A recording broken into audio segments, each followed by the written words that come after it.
একটা মেয়ে, একটা বড় না, মানে সমাজ হয়তো আমাকে খারাপ বলবে যে হ্যাঁ আগে দুটো বিয়ে ছিল, হ্যাঁ ছিল, কিন্তু এই লড়াইটাও কেউ দেখছে না যে আমি সেখান থেকে ফিরে সুইসাইড করিনি, আমি নতুন করে বেঁচে লিভিনে থাকাটাই বেশি প্রেফার করতো। কিন্তু আমার ওই সংসার, বাচ্চা, এই ব্যাপারগুলো আমি ভেবেছিলাম যে সব ঠিক হয়ে যাবে। তখন আমাকে বলেছিল আমাকে এত টাকা দে তবে আমি তোকে বিয়ে করবো, আমি সে টাকাটাও দিয়েছিলাম। ভুল ধারণা আছে যে আমার আর শুভাশিসের সম্পর্কের জন্য নাকি আমাদের ডিভোর্স হয়েছে। হ্যাঁ, সেটা কিন্তু একেবারেই না। কারণ লাস্ট 1 ইয়ার বা তারও বেশি বলা যায় আমার সাথে সব্যসাচীর কোনো রকম ফিজিক্যাল রিলেশনশিপ নেই। শুভাশিসের বাড়ি বনগাঁতে। এখন যদি কেউ যাও, আমি যদি কখনো যাই তোমাদেরকে দেখাবো যে এখনো কিন্তু অ্যাসবেস্টারের ছাউনি ওদের বাড়িতে। আমার কাছে কিন্তু এটা ম্যাটারই করে না যে তার কি বাড়ি কি ব্যাকগ্রাউন্ড, আমার ম্যাটার করে তার ডেডিকেশন, তার কি ইচ্ছে, সে কি করছে, মানুষটা কেমন আমায় ভালো থাকতে দেবে। এখন আমি জানি না, ওরা হয়তো আমার কোম্পানির ক্ষতি করতে পারে, জানি না, ভয় পাচ্ছি না আমি, মানে কিছুও করতে পারে একদমই না। মানে একজন অক্ষম হওয়া আর একজন বাচ্চা না চাওয়া দুটো তো আলাদা। তো আর অনেকে লিখছে আইভিএফ কর, মা হতে গেলে কি বিয়ে করতে হয়? আইভিএফ আছে, আমি চাই না একটা মানুষের সঙ্গে, হ্যাঁ আমি চাই তার বাবা থাকবে, তার একটা পরিবার থাকবে, পুরো ভালোবাসাটা নর্মাল যেটা হয় সেটা থাকবে, সেটাই আমার অপরাধ। আমার বাচ্চা, সংসার সবটাই ট্রমা। আমি ভেবেছিলাম আজ আমি কাঁদবো না, আমি স্ট্রং থাকবো, অনেকটা স্ট্রং হয়ে গেছি। মানে আমার ডিভোর্সের সময় যেভাবে আমাকে, আমার মাকে, যেদিন ওরা থ্রেটটা আবার আমাকে দিয়েছে 19শে মার্চ 2019, আমার বাচ্চার মৃত্যুদিন ছিল। পুরো ফ্যামিলি চেয়েছিল বাচ্চাটা মারা যাক। মানে এটা নিয়ে যে আমি কোনোদিন বলতে পারবো আমি নিজেও ভাবিনি। মানে ধরো, ঠিক আছে সুস্মিতা, আমি বুঝতে পারছি, মানে এবং আমি, কারণ কোনো মেয়ে না এটা চাই, আমি জানি না অন্য কারো মেয়ের কথা, আমি আমার কথাটাই শুধুমাত্র বলতে পারবো যে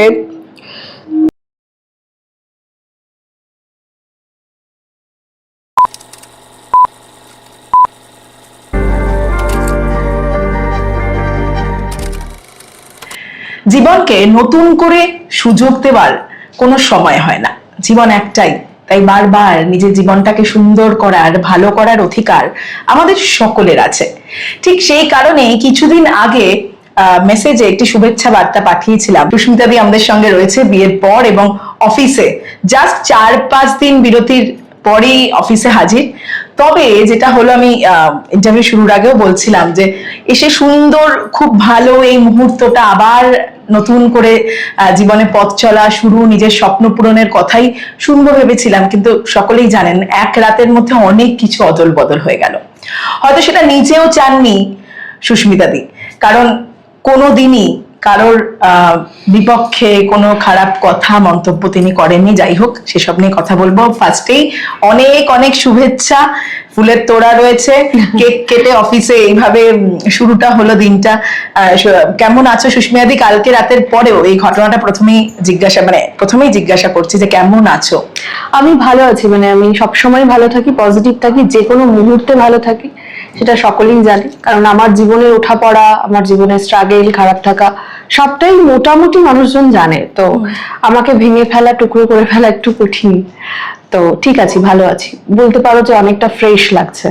একদম, তোমার বিয়ের একটা ছবিতে দেখেছিলাম তুমি কাঁদছো, এবং সেই কান্নাটা কতটা মনের ভেতর থেকে ছবিটাতেই স্পষ্ট ছিল।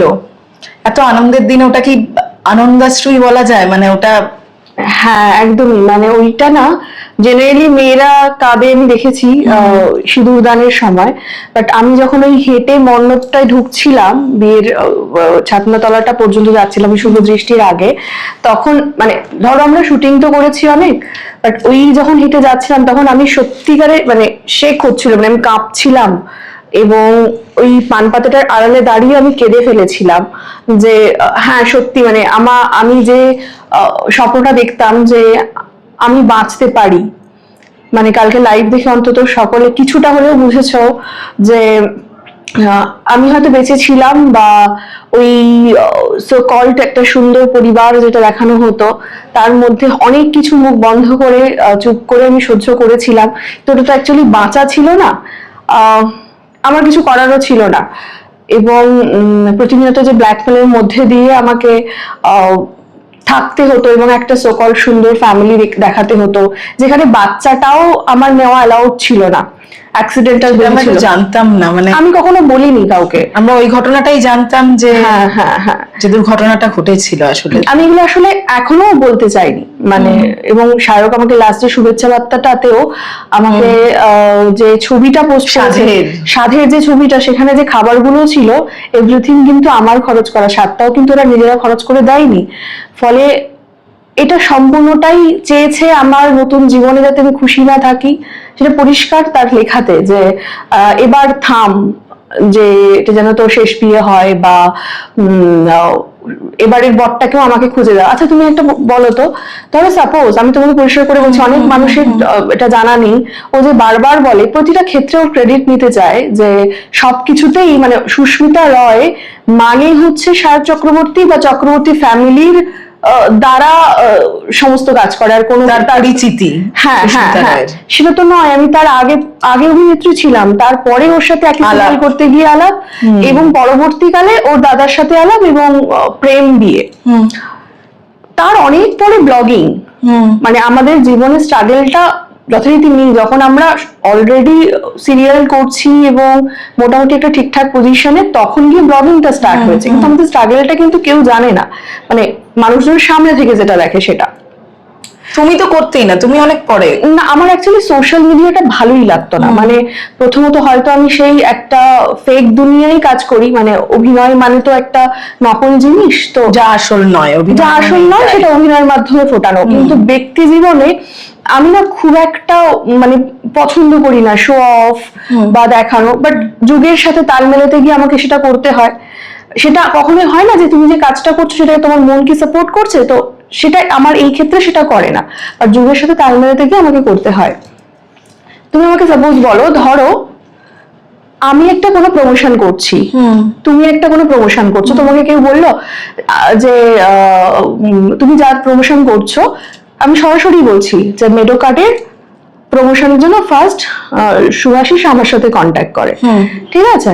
তো আমি মেসেঞ্জার খুব একটা দেখি না, আর যেহেতু আমি গ্রামের মেয়ে, দুধ, গরু এবং আমাদের যেটা ন্যাচারাল জিনিসের সাথে পরিচিত, সেই জায়গা থেকে আমার সাথে কন্ট্যাক্ট করেছে, কিন্তু আমি দেখিনি। পরবর্তীকালে আমাকে দেখানো হয়েছে, দেখো মেসেঞ্জারে মেসেজ ছিল। ফলে শায়কের সাথে নেক্সট যোগাযোগ করেছে যাতে আমার পুরো টিমটার সাথে যোগাযোগ করা যায়। এবারে শায়ক যথারীতি ওটার প্রমোশন করেছে, করে এবারে পরবর্তীকালে আবার বলেছে সুভাষিস যে আরো যদি তোমার সার্কেলে কোনো রেফারেন্স থাকে আমাকে দাও। ফার্স্ট রেফারেন্স কিন্তু আমাকে দেয়নি, ও দিয়েছিল ওর আরেক বান্ধবীর রেফারেন্স। সেটা ওরা অবাক হয়েছিল যে প্রথমত আমাকেই দেওয়া উচিত ছিল। সেই বান্ধবীটির কোনো একটা ফ্যামিলি ইস্যু হয় এবং সে ভিডিওটা বানাতে পারে না, তখন এবং এদের তরফ থেকে বলেন আমার তো ভিডিওটা লাগবে, তখন বলে আমার বৌদি আছে, তুমি তাহলে ভিডিওটা করতে পারো। সে করতে পারে এইটুকু, জাস্ট এইটুকু। তার মানে কি পুরোটা করে দেওয়া? অর্পিতা তুমি আমাকে বলো, তার মানে কি পুরো মেডোকার্ড, আমার বিয়ে, সমস্ত কিছু কি তার করে দেওয়া? না তো। তোমার এই জায়গাটা তৈরি করা, হ্যাঁ মানে এই অফিস ছিল না, অফিস ছিল না। আমি জানি না তোমরা কতটা আমাকে ফলো করেছো এই মেডোকার্ডের জার্নিটাতে। তুমি শুরু থেকে দেখেছি, যখন আমাদের কোনো অফিস ছিল না, কিছু ছিল না, আমাদের টিম ছিল না একদম। এই যে তুমি মানে দেখছো না অফিসটা, মানে এর আগেও আমাদের ছোট অফিস ছিল, এখন তো বিশাল অফিস। হ্যাঁ হ্যাঁ হ্যাঁ, মানে সততা দিয়ে কাজ করতে গেলে না, মানে করলে তার কোনো মানে কি বলবো, ওটা কি বদনামের ভাগিদার। হ্যাঁ হ্যাঁ, তো সেই জায়গাটা আমি কিন্তু এই এতবার চেঞ্জ করেছি। আমি সম্পর্কের থেকে বেরিয়ে আসার পরে এতবার পেছনে লেগেছে, এতবার, মানে ইনফ্যাক্ট আমার ফ্ল্যাটটাও নিজের ফ্ল্যাট, দাদা ইয়ের ফ্ল্যাট অনেকবার দেখানোর চেষ্টা করেছে। আমি সেখানেও কিছু বলিনি, আমি কোনোদিনই কেন এতগুলো টাকা দিয়ে গেছো এবং এত কিছু সহ্য করেছো, এটা অনেকেই জিজ্ঞাসা। আমি ভালোবাসতাম, মানে এরকম খারাপ, মানে আমি সংসারটা যে বড় ভালোবাসি, মানে আমি সংসার, বাচ্চা। আমি জানতাম শুরু থেকে যে সব্যসাচী মানে প্রথমত বিয়ে তো করতে চাইতো না, ও লিভিনে থাকাটাই বেশি প্রেফার করতো। কিন্তু আমার ওই সংসার, বাচ্চা, এই ব্যাপারগুলো আমি ভেবেছিলাম যে সব ঠিক হয়ে যাবে। তখন আমাকে বলেছিল আমাকে এত টাকা দে তবে আমি তোকে বিয়ে করবো। বেশি টাকাটাও দিয়েছিলাম। এবং সেই শর্তে? হ্যাঁ হ্যাঁ, এবং সেই বিয়ে সময়কালীন সমস্ত মানে যা খরচ ছিল সেগুলো সব আমি উঠিয়েছিলাম। এবং কোনো রিচুয়ালস করে ওর বিয়ে হয়নি, ঘরোয়া ভাবে একদম বিয়ে হয়েছিল। এবং তার রিসেপশন হয়েছিল, আমরা যে ভাড়া থাকতাম ফ্ল্যাটে, যে ফ্ল্যাটের ভাড়ার অর্ধেকটা আমি দিতাম। এবং সংসার খরচ মানে এভরিথিং, মানে বউ হিসেবে নয়, বাড়ির ছেলে হিসেবেই আমি ছিলাম। এবং সেটা আমি খুশিতেই ছিলাম যে একটা ছেলে যদি সংসারের দায়িত্ব নিতে পারে, একটা মেয়ে কেন নেবে না। আমি সেটাতে কোনো রকম ভাবে খারাপ দেখি না। তো সমস্ত খরচ আমি করেছিলাম। এবং আমি জানি যে বিয়ে ছাড়া মানে বিয়ে করার পর হয়তো সমস্তটা ঠিক হয়ে যাবে, যে হয়তো বাচ্চা ভালোবাসবে, কিন্তু অ্যাক্সিডেন্টালি যখন বাচ্চাটা প্রথম থেকে না না না, ওর ফ্যামিলি না, ও কোনোদিনই বাচ্চার পক্ষপাতী কোনোদিনই ছিল না। যখন অ্যাক্সিডেন্টাল বেবিটা হয়, ফার্স্ট কি হয়, একটা মেয়েদের দেখবে স্বপ্ন থাকে যে ফার্স্ট প্রেগনেন্সি আমি কাউকে যখন বলবো, ফ্যামিলির মানুষজনকে যখন বলবো, একটা খুশির মহল তৈরি হয় না। আমার ঠিক উল্টোটা হয়েছিল। মানে আমি যখন বললাম আমি প্রেগনেন্ট, কি মানে সব্যসাচীর মানে এক্সপ্রেশন যা ছিল, কি শায়ক ছিল, ছি ছি ছি ছি, বিয়ে 2-3 মাসের মধ্যেই বাচ্চা, কি করে মুখ দেখাবি। এদিকে ওর মায়ের রিয়াকশন ছিল, কি জানে, আমি তো চাইনি কোনোদিন আমার বংশ বিস্তার হোক, দেখ কি করবি তোরা। সত্যি এটা প্রত্যেকের এক্স্যাক্টলি, আমি পাই টু পাই যা বলছি। কাল আমার 19, যেদিন ওরা থ্রেটটা আবার আমাকে দিয়েছে, 19শে মার্চ 2019 আমার বাচ্চার মৃত্যুদিন ছিল। পুরো ফ্যামিলি চেয়েছিল বাচ্চাটা মারা যাক। আমি এগুলো কি বলবো, আমার খুব খারাপ লাগছে এগুলো বলতে, কারণ কোন একটা সময় তো আমার ফ্যামিলি ওরা ছিল। আমি এখনো বলছি কিছু বলনি, মানে না, আমি বাজার শুনছি, খোঁচা দিয়ে কথাও বলনি, মানে মানে কোনো জায়গায় ইঙ্গিত করে বলাও তো হয়। কোনোদিন আমি বলিনি, কারণ আমি ছোট করতে চাইনি কাউকে। কারণ আমার এই কাদা ছেঁড়াছিটি এই বিষয়টাই আমার পছন্দ না, আমি করি না, কখনো করি না। কিন্তু আজ যে পর্যায়ে আমাকে মানে আমি দেখলাম, মানে এখনো দূর দূর পর্যন্ত চলে এসেছি, কোনো লিঙ্ক নেই ওদের সাথে। আমি একটা নতুন জীবন শুরু করতে চলেছি। টাকাগুলো ফেরত চাইলে না? কোন টাকাগুলো বলো তো? এই যে তুমি এতগুলো টাকা দিয়েছো, যে কি লাভ, মানে ফেরত নিয়ে কি করবো? তো ধরো ভরণ পোষণ থেকে শুরু করে ওর আজ এই দামি চশমা লাগবে, আর এই জামা তো থাকবে, এই সবই। মানে আমার রোজগারটাই ধরো হয়তো করতাম ওর জন্যই, বা সেটা ভালোবেসে করতাম গো, মানে সেটা না নিয়ে নেওয়ার কোনো আফসোস নেই বা হিসেবও আমি করিনি। মানে কেনই বা করতে, ভালোবাসার মানুষ, একটা হাজবেন্ড আর ওয়াইফকে তো ভালোবেসে সব দেয়, তো একটা ওয়াইফও দিতে পারে। সেই জায়গা থেকে আমি করেছিলাম, ভালোবেসেই করেছিলাম সব। এই যে তোমার মানে সত্যি মানে কথাগুলো বলতে বলতে চলে আসছে আর কি, একটা 5টা বিয়ে এটা নিয়ে লেখা হয়েছে সব্যসাচী। এইটাই মানে ধরো আমাকে বলছি না যে আমার সমস্তটা মেনে নেওয়া ওর বা ওদের ফ্যামিলির, সেটার কারণ হচ্ছে এটা যে হ্যাঁ ডেফিনেটলি আমার সব্যসাচীর আগে বিয়ে ছিল, এবং আমি ইন্ডাস্ট্রিও ছেড়ে দিয়েছিলাম, ব্যাঙ্গালোর চলে গিয়েছিলাম, যেটা আমার বরাবরেরই সংসার, স্বামী, বাচ্চা একটা খুব প্রিয় একটা জায়গা ছিল। আমি চলে গিয়েছিলাম, এবং ওরা ভেবেছিল আমি কোনোদিন হয়তো সোশ্যাল মিডিয়ায় সেটা বলতে পারবো না, এবং দিনের পর দিন এটা নিয়ে আমাকে ব্ল্যাকমেল করা হয়েছিল। এবং আমি যখন আমার আজ সত্যি কোনো ভয় নেই, কারণ আমার এই সমস্তটা আমার হাজবেন্ড, আমার ফ্যামিলি সকলে জানে, ফলে আমার আর কোনো ভয় নেই। এইটা নিয়ে দিনের পর দিন, হ্যাঁ মানে এটা নিয়ে যে আমি কোনোদিন বলতে পারবো আমি নিজেও ভাবিনি। মানে ধরো ঠিক আছে সুস্মিতা, আমি বুঝতে পারছি, মানে এবং আমি, কারণ কোনো মেয়ে না এটা চাই, আমি যাই না অন্য কারো মেয়ের কথা, আমি আমার কথাটাই শুধুমাত্র বলতে পারবো যে আমি সংসারটাই করতে চেয়েছিলাম, বড় আমার কাজ, আমার সংসার, বাচ্চা, আমার যে কি স্বপ্ন। আমি জানি না কতটা আমার মানুষজন ব্লগ দেখেছে, বা আমি প্রত্যেকটা ঘরোয়া কাজ থেকে শুরু করে সংসার, আমি শুটিং পর্যন্ত গেছি ভোরবেলা উঠে রান্না করে। সব্যসাচী কাঁচা লঙ্কা মুখে পড়লে হিচকি ওঠে, আমি রান্না করে সেই কাঁচা লঙ্কা বেছে টিফিন বক্সে গুছিয়ে দিয়ে আমি গেছি। ফেরার সময় বাজার করে ফিরেছি। অনেকে আছে, কালকে ওই লাইভটার পর আমাকে বহু মানুষ ফোন করেছে, মানুষ ইন দা সেন্স যে সমস্ত মেয়েরা সব্যসাচীর শিকার, তারা আমাকে ফোন করেছে উইথ এভিডেন্স হ্যাঁ, উইথ এভিডেন্স আমাকে ফোন করেছে, এবং সেই সময় দাঁড়িয়ে যারা আমাকে চিনতো জানতো তারা বলেছে হ্যাঁ আমরা নিজেরা দেখেছি। কিন্তু তুমি বোধহয় কিছুই তখন এতটাই আঁকড়ে ধরে থাকতে চেয়েছিলে, কিছু বিশ্বাস কানেও নাওনি। না, আমার মনে হতো এটাই নর্মাল, মানে ওর যে ফ্যান্টাসি গুলো আমি লাইভে বলেছি আমার খুব খারাপ লেগেছে বলতে, আমি চাইনি এগুলো বলতে, কিন্তু এর একটা শেষ হওয়া দরকার, তা নাহলে না আমার ভবিষ্যৎ জীবন, নতুন জীবন, তাই তো তুমি কেন? এবং আমার ইন ফিউচার যদি বাচ্চা হয় তার উপরেও সেই এফেক্টটা আসবে। আমি চাই এখানেই সব শেষ হোক, আমি আর ব্ল্যাকমেলড হব না।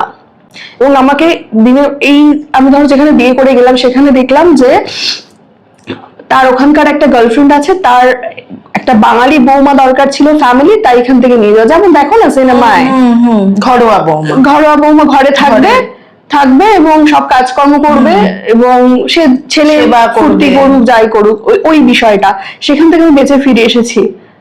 একটা মেয়ে, একটা বড় না, মানে সমাজ হয়তো আমাকে খারাপ বলবে যে হ্যাঁ আগে দুটো বিয়ে ছিল, হ্যাঁ ছিল, কিন্তু এই লড়াইটাও কেউ দেখছে না যে আমি সেখান থেকে ফিরে সুইসাইড করিনি, আমি নতুন করে বেঁচেছি।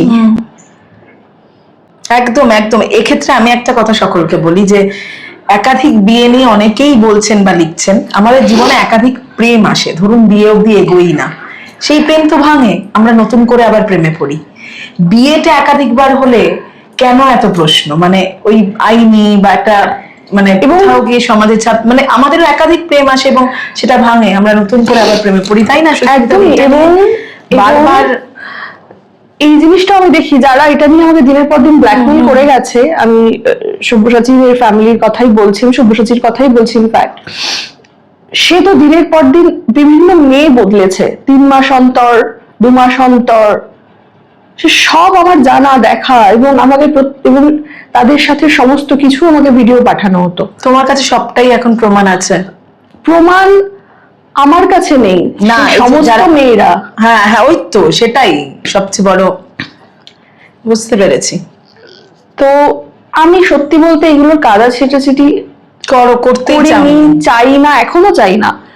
যে আমি যেটুকু বলে, শুধু এটুকু বলার যে আমি সত্যি এটা নিয়ে কোনো রকম কিছু কাদা ছেটাছেটি করতে চাই না, কিন্তু ওই যে সায়ক লিখেছিল না যে এবারে থামিস, তো আমার সায়ককে এটা বলার যে এবারে তুই একটু থামিস বা তো দাদাকে একটু থামাস, তা না হলে আমার কাছে যে প্রমাণগুলো আছে সেটা সত্যি, মানে আমি চাই না সেগুলো নিয়ে আরো কিছু বাড়ুক, বা যে মেয়েরা আজ, এবং তারা সত্যি বলতে তারা মুখ খুলতেও রাজি। তুমি কি আইনি পথে লড়বে যদি পরবর্তী সময়, কারণ সব্যসাচীদা নিজে একটা পোস্ট করেছে আইনি পথেই লড়বো, তারপর অবশ্য আর একটা পোস্ট আসে, কাজের পোস্ট, তুমি কি আইনি পথে লড়বে?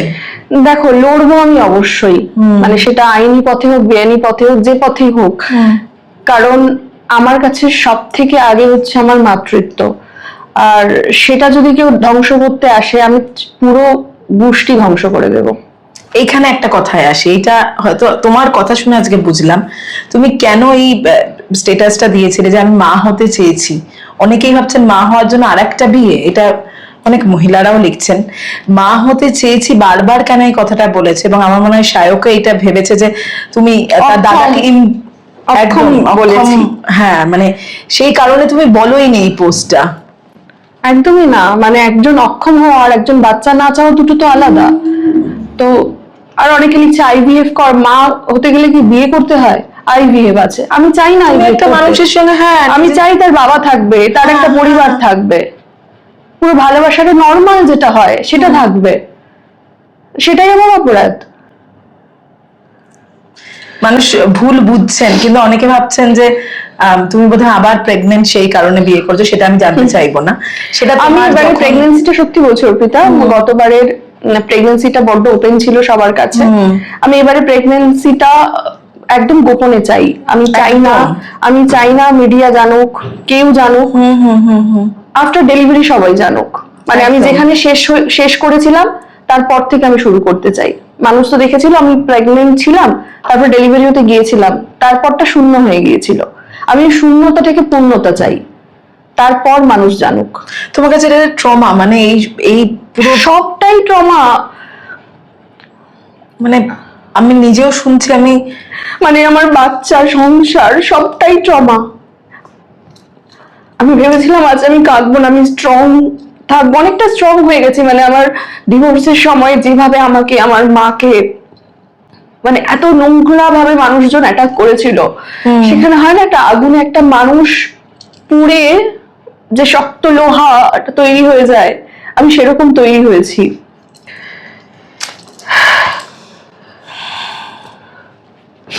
না না, ভালো এবার থাকতেই হবে। একটা ঝড় পেরোলেই তো আবার প্রকৃতি শান্ত হয় এবং সুন্দর আমি আমরা এটাই একটা আকাশ চেয়েছি। দেখো, দেখতে আমি পাই। কোনো রকম ভাবেই কারোর কোনো বিষয়ে থাকি না। না থাকোনি, সত্যি নিজের কাজ নিয়ে ব্যস্ত, নিজের কাজ নিয়ে ভিডিও করতে, সেটাই দেখতাম। জল খাবে? তুমি নিজের জগৎটাকে নিজের মতো করে গুছিয়ে নিয়েছো, তাতেও মানুষ প্রচন্ড খারাপ কথা, অনেক মানুষ খারাপ কথা বলছেন, প্রথমত মহিলাদের। আর একটা বিষয়, মানুষের একটা ভুল ধারণা আছে যে আমার আর শুভাশিসের সম্পর্কের জন্য নাকি আমাদের ডিভোর্স হয়েছে। হ্যাঁ, সেটা কিন্তু একেবারেই না। কারণ লাস্ট 1 ইয়ার বা তারও বেশি বলা যায়, আমার সাথে সব্যসাচীর কোনো রকম ফিজিক্যাল রিলেশনশিপ নেই। মানে হয় না একটা বাড়িতে দুটো মানুষ থাকে, জানি এরকম একদম। তো ডিভোর্স কাকে বলে? শুধু কাগজে একটা সই না তো। মেন্টালি ডিভোর্স মানে তোমরা ছিলেই অনেক আগে। হ্যাঁ, ফলে এবং আমি ভেবে নিয়েছিলাম যে আমার জীবনে তো আর কিচ্ছু নেই, বাচ্চা ওর চায় না, কোনোদিন সেটা হবে না, কাজে ফোকাস করি, কাজ নিয়ে থাকি, হাসি খুশি থাকি, ব্লগ করি এদিকে, মানে অন্য রকম ভাবে ভেবে নিয়েছিলাম, যেটা তুমি আর বেরোবে ভাবতেই পারোনি বোধহয়। মানে আমি এইটাই ভাবতে পারিনি, কারণ আমাকে ভাবানো হয়েছে যে উইদাউট চক্রবর্তী ফ্যামিলি আমি নাথিং, এবং আমি যদি এই ফ্যামিলিটা থেকে বেরিয়ে যাই তাহলে মানুষ আমাকে ছিঁড়ে খাবে। এবং সায়ক এটাও বলেছে যে তুই দেখ, আমাদের এই ফ্যামিলি যেটা ড্রামাটা, সেটা কিন্তু একটা বড় বিজনেস, এটা যদি নষ্ট হয়ে যায় তাহলে কিন্তু আমাদের পুরো ইনকামটাই বন্ধ হয়ে যাবে। সেরকম দাদা, তোর সাথে ভালোবাসার মতো কেউ যদি অন্য কোনো ছেলের সাথে সম্পর্ক রাখ, এটা খুব নর্মাল। মানে হ্যাঁ, মানে আমি থেকে যা কিন্তু অন্য আমি সেটা পারি না, আমার কারোর সাথে সম্পর্কে যেতে গেলে তাকে ভালোবাসতে হয়, নাহলে আমি পারি না। তো আমি তাও মেনে নিয়ে, আমি ঠিক আছে চলো, ভালোবাসা চাই না, কিচ্ছু চাই না, আমি কাজ করে যাই, সোশ্যালি তো আমি ভালো আছি দেখছে সবাই, সেটাই আমি দেখাতে চেয়েছিলাম যে চল, আর কিচ্ছু নেই আমার জীবনে। এবং তুই বিশ্বাস করবে না, আমার বাচ্চার জন্য কারণ আমি জানতাম যে ওরা ফিনান্সিয়ালিও আমাকে কখনো হেল্প করবে না বাচ্চা হলেও, তবু একটা মনে কোথাও আশা ছিল যে যদি কখনো হয়, আমি মিউচুয়াল ফান্ডে মানে পুরো মানে ধাপ ধাপ করে আমি টাকা রেখেছিলাম, যে বাচ্চা ডেলিভারির জন্য এই খরচ, আফটার ডেলিভারি এই খরচ, সেগুলো সব রেখেছিলাম। পরমাটা তুমিই সামলাবে, তুমি জানতে, মানে এটার জন্য প্রস্তুত। এবং গতবারেও তাই সামলেছিলাম, আমি প্রথমবারেও তাই সামলেছিলাম, কিন্তু পরবর্তীকালে যখন দেখলাম যে সত্যি আর তার কোনো সম্ভাবনা নেই, ও প্রতিটা মুহূর্তে, ইনফ্যাক্ট 25শে ডিসেম্বর আমার মাকে রাস্তায় দাঁড়িয়ে ওর মায়ের জন্মদিনে চরম অপমান করে যে আমার মা কেন গেছে ওর মায়ের জন্মদিনে, এবং প্রতিনিয়ত অপমানিত হতে হতো আমার মাকে, সেটাও আমি মানে কষ্ট হতো, সেটাও আমি চেপে রাখতাম, যে মা যে হাসে না, সেটার কারণ হচ্ছে এটাই যে মাকে প্রচন্ড অপমান করা হতো, যেহেতু গায়ের রংটা কালো, ওরা কালো রং খুব একটা পছন্দ করে না। তো রাস্তায়, এবং সেই যে রেস্টুরেন্টের সামনে এটা করা হয়েছিল রাস্তায়, তারাও প্রমাণ, তারাও সাক্ষী আছে। জেঠিমাও তোমার জন্যই মানতেন যে মেয়ে যদি সংসারে, সেটার জন্যই মাধ্যম, যখন যা চেয়েছে, যা ডিমান্ড, আজ এটা কাল সেটা, সমস্ত ডিমান্ড পূরণ করেছে। শেষবার জামাই ষষ্ঠীতেও দেখেছি কি খুশি জেঠিমা, মানে ভালোবাসাটা কতটা পিওর আর কি। কিন্তু খারাপ কথা বলবো না তোমাকে, আবার দেখেছি বেশ কিছু আমরা পোস্ট যেখানে অত্যন্ত খারাপ কিছু কথা বলা হয়েছে তোমাকে নিয়ে, এবং আমি নিজে যেহেতু একজন কুকুর প্রেমী, এই কথাটা তো কখনোই মেনে নিতে পারি না। তুমি নিশ্চয়ই আর কোনো উত্তর এইভাবে দেবে না, তুমি তো দাওনি সুস্মিতা দি, দিতেও না হয়তো, তাই তো? ওই পোস্টটা না হলে, কাল পোস্টেও আমি দিইনি কিন্তু, না মানে ওই পোস্টেও দাওনি, মেসেজটা না, সরি থ্রেডটা না, কাল রাতে যদি থ্রেডটা না আসতো, আমার মনে হলো যে ওরা আমায় ছাড়বে না, সেই একটা খারাপ কিছু সব সময় ওরা ছাড়বে না, যেভাবে এতদিন ব্ল্যাকমেল করে এসছে আমাকে, ওদের প্রপার্টি ভেবে এসছে এবং প্রতিনিয়ত ডমিনেট করে এসেছে, ওরা মনে করেছে যে এখনো আমাকে করা যায়, আমি এখনো ওদের প্রপার্টি। তো সেইটা ভাঙা দরকার ছিল, যে আমি এখন ওদের প্রপার্টি নই একদম সেরকম। যদি, এবং ওরা এখনো পর্যন্ত আমার হুমকি দিয়েছে, যদি কারা চাইছে কবি তাহলে আমাদেরকেও বলতে হবে, তুমি অডিওটা শুনে দেখবে, আছে, কিন্তু আমি এটাও বলেছিলাম আমি আমারটাও বলবো। বলেছো, আমি শুনেছি পুরোটাই, এবং সেখানে কিছু জায়গায় মেটানোরও চেষ্টা করা হয়েছে যে যাতে না বেরোয় অনেক কিছু, সেটা মেটানো। সেটাও হয়তো আমি মিটিয়ে নিতে, আমি বলেছিলাম ঠিক আছে তুই সামনে আয় একবার, এসে সামনাসামনি কথা বলে মেটাই। সেখানেও ওরা গেম খেলেছে, সেখানে ওদের মনে হয়েছে কি জানি গেলে যদি কিছু করে দেয়, করে কিন্তু আসেনি। আমি ঠিক আছে ছাড়, আর বোধহয় কিছু করার নেই, এইবার শেষটা হোক, এবার একদম শেষ হোক, আর ভয়ও পাবো না আমি। আর কিসের ভয়, মানে এটা সত্যি আমি কোনো অপরাধ করিনি, আমি নিজে বিশ্বাস করি আমি কোনো অপরাধ করিনি, আমি কোনো মানুষ খুন করিনি, কাউকে ঠকাইনি। অনেক কথা বলা হচ্ছে যে বড় লোক দেখে তুমি বারবার সেটাই, মানে তুমি যেরকম বললে যে আমি বড় লোক দাকে দেখেই আসো, এই অফিসটাই তোমাদের ছিল না, কিচ্ছু ছিল না। ওই যে আমি তোমাকে বললাম না যে আমি আমার বাচ্চার জন্য যে ফান্ডটা জমিয়েছিলাম সমস্তটা আমি ভেঙে দিয়েছিলাম, আমার যত সোনা গয়না ছিল যে সেগুলো সমস্তটাই আমি গোল্ড লোনে দিয়ে দিই, কারণ মেডোকারে তখন ইনভেস্টমেন্টের দরকার ছিল। আমি তখন শুরুতে তো চিফ মার্কেটিং অফিসার হিসেবে ঢুকেছিলাম, এখানে চাকরি করার হিসেবে ঢুকেছিলাম। আমার ডেডিকেশন দেখে মনে হচ্ছে যে না, এবং আমার নিজেরও খুব ভালো লেগেছে যে একটা এত সুন্দর ন্যাচারাল পিওর একটা প্রোডাক্ট নিয়ে কাজ হচ্ছে। এবং তুমি নিজেও আজকে অফিসে ঢুকে কতটা পজিটিভিটি তুমি সবার থেকে তুমি নিশ্চয়ই দেখেছো। তো আমার ফ্যামিলি একদম একদম একদম, কারণ আমরা নিজেরাই ওইরকম, মানে কখনোই প্রফেশনাল দিকটা আমরা দেখিনি। তো সেই জায়গা থেকে সেই ফান্ডিং এর একটা বিরাট দরকার ছিল, এবং সেই মুহূর্তে দাঁড়িয়ে আমার যতটুকু যা ছিল আমি ভেবেছিলাম দেখো আমার তো আর কিচ্ছু পাওয়ার নেই, হারানোরও নেই। তো আমার সমস্তটা ফান্ডিং, আমি 20 লাখ টাকা সেই সময় দরকার ছিল, পুরো 20 লাখ টাকা আমি ইনভেস্ট করে দিয়েছিলাম এতে, দিয়ে আমি কোম্পানিকে বাঁচিয়েছিলাম সেই সময় দাঁড়িয়ে।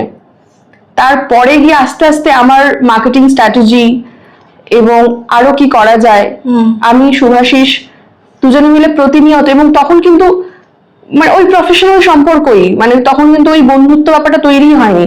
কিন্তু কি বলতো, কাজ করতে করতে ধরো আমি একটা অফিসে কাজ করছি, বাড়িতে একটা কোনো হিউজ সমস্যা হচ্ছে, তখন কি হয় দেখবে একটা শেয়ারিং চলে আসে যে এটা। এবং তার থেকেও বড় কথা, আমি যখন মানে মেরুকার্ডের কাজ করছি তখন শায়ক একবার শুভাশিসকে ফোন করে প্রচন্ড পরিমাণে অপমান এবং চিৎকার করেছিল যে কেন তোমাকে, হ্যাঁ কেন আমাকে এই জায়গাটা, এই সেম অফারটা কিন্তু ওকেও করা হয়েছিল, কিন্তু ও শুধুমাত্র চেয়েছিল, মানে কাজটা করতে চায়নি, ও চেয়েছিল এখান থেকে কি করে ওর ফায়দা হবে, যে আজ মানে ভুড়ি ভুড়ি দুধ সবজি ফল অপ্রয়োজনীয় হয়তো বাড়িতে নষ্ট হচ্ছে, সেগুলো সমস্তটাই ডেলিভার নিত। আমি কিন্তু কিছুই নিতাম না, কিন্তু উল্টে আমার মনে হয়েছিল যে একটা সৎ ছেলে গ্রাম থেকে আসা, ওদের বাড়ি শুভাশিসের বাড়ি বনগাঁতে। এখন যদি কেউ যাও, আমি যদি কখনো যাই তোমাদেরকে দেখাবো যে এখনো কিন্তু অ্যাডভেস্টারের ছাউনি ওদের বাড়িতে। আমার কাছে কিন্তু এটা ম্যাটারই করে না যে তার কি বাড়ি কি ব্যাকগ্রাউন্ড, আমার ম্যাটার করে তার ডেডিকেশন, তার কি ইচ্ছে, সে কি করছে, মানুষটা কেমন। এবং যখন ফার্স্ট আমি দেখবো তখন শুভাশিস তখন একটা ছোট্ট, মানে আমি বলতে চাইছি আমার এই কেবিনটা এখন যেরকম না, এইরকম একটা ঘরেও থাকতো যখন ওর সাথে আমার পরিচয়, বিরাটিতে একটা এরকম ছোট্ট একটা ঘরে থাকতো। সারাদিন খেতো না, সারাদিন ফোন করছে, এই ওই চা খেয়ে কাটাচ্ছে, রোগা টিংটিঙা একটা ছেলে। প্রেম করিনি আমরা, আমার মনে হচ্ছিল যে না একটা কোম্পানি, একটা স্বপ্ন, তার আমারও কিছু হারানোর নেই, চলো দুজনের একটা স্বপ্নকে আমরা বাস্তবায়িত করি, একটা কোম্পানিকে এগিয়ে নিয়ে যাই। উইদাউট চক্রবর্তী ফ্যামিলি আমি কিছু করতে পারি না, না চলো একটু দেখাই। এটা জেদ, মানে বারবার যতবার শায়দ চক্রবর্তী আমাকে আটকেছে বা ওর ফ্যামিলি আমাকে আটকেছে, আর আমার জেদ তত বেড়ে গেছে, আর সেই জেদে আমাকে আমার পাশে শক্তভাবে দাঁড়িয়েছে শুভাশিসতে। সেইভাবে পরবর্তীকালে আমার বন্ধুত্ব তৈরি হয়। এবং যখন ওই 1 জুলাই আমার জন্মদিনের দিন সব্যসাচী লিখে দেয় যে আমার আর ডিভোর্স হয়ে গেছে বা এরকম কিছু একটা, আমরা একসাথে নেই, তখন সত্যি কথা বলতে ওটা তো আমারই ফ্ল্যাট, আমার ফ্ল্যাটটা আমি ছেড়ে বেরিয়ে এসেছিলাম, ওর সাথে সত্যি আর একসাথে থাকা পসিবল ছিল না। কারণ এইটা লেখার পর তো পসিবল নয়, আমি চাইলে ওকে বার করে দিতে পারতাম, কিন্তু আমার মনে হচ্ছে ও যাবে কোথায়, সেই মানবিকতাটাও কিন্তু আমার ছিল। তুমি বেরিয়ে এসেছিলে? আমি ভাড়া বাড়িতে চলে গেছিলাম, কিন্তু ওকে আমি বলছিলাম যে তুমি থাকো, ও বলেছিল যে একটু দুর্গাপুজো পর্যন্ত সময় দাও। ঠিক আছে, দুর্গাপুজোর সময় বলছে একটু ডিসেম্বর পর্যন্ত সময় দে, কিন্তু আমার ডিসেম্বর পর্যন্ত গিয়ে দেখছি যে ওখানে কেক কাটাফাটা হচ্ছে এবং বলছে যে ওটা দাদাইয়ের ফ্ল্যাট অ্যান্ড অল, এবং সবাই ভাবছে যে ওটা দাদাই মানে ওর সব্যসাচীরই ফ্ল্যাট। আমি না, এটা তাহলে বাড়াবাড়ি একদম। তখন আমি বললাম ঠিক আছে, এবারে এবারে মনে এবারে হয়- আমার হ্যাঁ শক্তটা এবার হতেই হবে। একদমই তাই। আর এই যে 9 তারিখ, কেন এই যে তাড়াহুড়ো করে বিয়েটা কিন্তু নয় বিষয়টা। আমার 9 তারিখে ছিল আমার আর চৈত্র মাসও নয়, চৈত্র মাস 15 তারিখ ছিল। সত্যি? হ্যাঁ, লোক চৈত্র মাসে কি করে বিয়ে হয়, তাড়াহুড়ো করে কি করে বিয়ে হয়, সেটা একদমই নয়। মনে তো একটা ইচ্ছা ছিলই আমাদের, যে আমরা প্ল্যান তো করছিলাম যে ভবিষ্যতে আমরা বিয়ে করবো, সেটা অনেক পরে গিয়ে। এই নয় কি যে আমাদের জন্য আমাদের ব্রেকআপ হয়েছে, মানে আমাদের সম্পর্কটা ভেঙেছে, এটা অনেক পরে গিয়ে শুভাশিসের সাথে আমার মানে, কারণ এই যে আমার বাচ্চা মানে সংসার, এই যে স্বপ্নগুলো আমি কাজ করতে করতে গিয়ে দেখেছি ইকুয়াল স্বপ্ন শুভাশিসের দেখে বুঝতে পেরেছি। এবং এবং একই মনে এতদিন বাদে এমন একজন মানুষকে পেয়ে যেটা তুমি চাইছিলে। আমি একদমই চাইছি, এবং আমার সেই যে মনে হয়েছিল বোধ হয় আর জীবন নেই আমার সেই সেখানে, বা আমার বাচ্চা, আমার যে স্বপ্নগুলো আর পূরণ হতে পারে না, সেই যে মনেটা হয়েছিল, সেটা কোথাও গিয়ে হয় না যে একটা মরুভূমিতে একটা জলের একটা ফোঁটা একটা গাছ বাঁচতে পারে, এইরকম একটা একদম। ফিল হয়েছিল। আমি বিয়ের মণ্ডপে কেঁদেছিলাম ঠিক ওই কারণে। তোমার কান্নাটা দেখে, ওই ছবিটাই আমি দেখা যায়, এই কান্নাটা না ভেতর থেকে, মানে কোথাও গিয়ে অনেক কিছু জমা, কিছু অনুভূতি যেন ওই একদমই কান্নাটায় তাই। বেরিয়ে আমরা এসেছিল। আমি কোনো বড়লোক ছেলে দেখে বিয়ে করিনি, আমরা একসাথে বড়লোক হচ্ছি। বড়লোক ইন দা সেন্স বড় মনের। বড়, একদম একদম একদম একদম। এবং সবচেয়ে বড় কথা, শুভাশিস দাকে দেখলাম যেভাবে তোমাকে নিয়ে খুশি, তোমরা খুশি, এটাই বোধহয় এখন ইম্পর্টেন্ট। সুস্মিতাদি কেঁদো না। না, আমি আর আর কাঁদছি না। একদম, আর কাদার সময়টা শেষ, কাদার সময়টা শেষ, তোমার ভালো থাকার সময় এখন শুরু। আমি জানি না এটা ওরা বিশ্বাস করতে ওরা হবে। কতটা আমায় ভালো থাকতে দেবে এখন আমি জানি না। ওরা হয়তো আমার কোম্পানির ক্ষতি করতে পারে, জানি না। তুমি ভয় না, পাচ্ছ? ভয় পাচ্ছি না আমি, মানে কিছুও করতে পারে, মানে আমার ধারণাগুলো বলছি কি কি হতে পারে। সোশ্যালি আরো হ্যারাস করতে পারে আমাকে, কারণ আর আমাকে যে যে বিষয়গুলো নিয়ে ওরা ব্ল্যাকমেল করছিল, সেই সমস্তটাই আমি নিজে মুখে বলে দিয়েছি এবার ওদের হাতে আর কিচ্ছু বেঁচে নেই। ফলে ওরা যেটা করতে পারে এবারে, সেটা হচ্ছে যে পুরোনো কিছু স্টোরি, মানে নতুন কিছু স্টোরি বানিয়ে সেটা কি অলরেডি ওরা পোস্টিং কিন্তু শুরু করে দিয়েছে, এবং সেই স্টোরিগুলোকে ওরা এনহ্যান্স করতে পারে মানুষগুলোকে গুমরাহ করার জন্য, তাই না? ওটা ছাড়া আর কোনো মানে অপশন নেই। বা কোম্পানির পেছনে লাগতে পারে, কিছুও করতে পারে, কারণ কার সাথে কার লিঙ্ক সেটা আমার জানা নেই। কিন্তু আমি বিশ্বাস করি যে সত্যের জয় হবে, সত্যের জয় হয়, এবং আমি কোনো অন্যায় করিনি।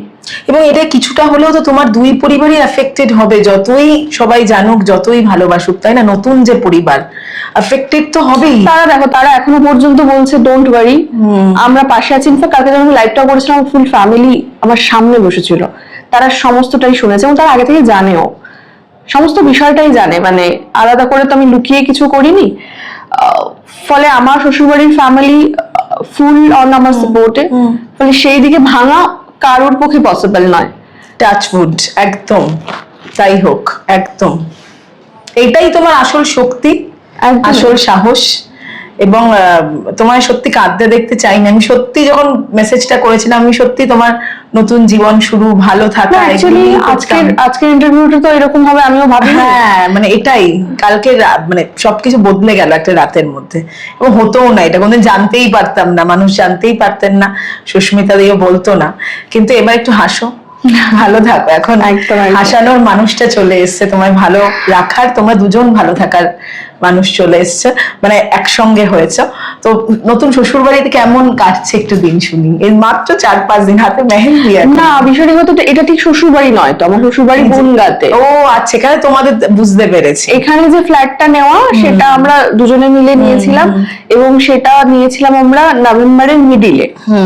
ঠিক আছে তো। এবং আচ্ছা, নভেম্বরে নাকি তোমাদের বিয়ে হয়েছে, এরকম একটা পোস্ট দেখেছি, আমিও দেখেছি। এটা কারণ আমার ছবি ভিডিও গুলো তো সব তো আমি রিলিজ করিনি এখন, আর যারা ইনভাইটেড ছিল তাদেরকে স্ট্রিক্টলি বলা ছিল যে মানে হ্যাঁ, কারণ যেহেতু আমি মিডিয়া চাইনি এখানে, তোমাদেরকেও আমি বলিনি, তোমরা জানো। ফলে আমি চেয়েছিলাম একটু শান্তিভাবে বিয়েটা করতে, মানে অ্যাকচুয়ালি যা যা রিচুয়ালস থাকে, যা যা হয়, আমি কোনো রকম হ্যাপাজার্ড চাইনি, কারণ আমি চাইনি কারোর আঁচড় লাগুক এটাতে। সবকিছু মিটে যাওয়ার পর সব আমি জানাবো, তো সেটাই আমি করেছি। তো আমি কেউ হয়তো আমার রিসেপশনের কোনো ছবি একটা পোস্ট করে দিয়েছে বা ভিডিও পোস্ট করে দিয়েছে, সেখান থেকে মানুষজন স্টোরি বানাচ্ছে যে নভেম্বরে বিয়ে হয়েছে, এমনটা নয়। আমার 15ই মার্চ বিয়ে হয়েছে, এবং ওই দিন অনেকে আবার পঞ্জিকা খুলে ফেলেছে যে ওই দিন তো বিয়ের ডেট নেই, কিন্তু না, মানে চৈত্র মাসের শেষের দিকে যে কোনো দিন গোধূলি লগ্নে বিয়ে করা যায়, একটু যদি তারা শুনে নেয় বুঝতে পারবে।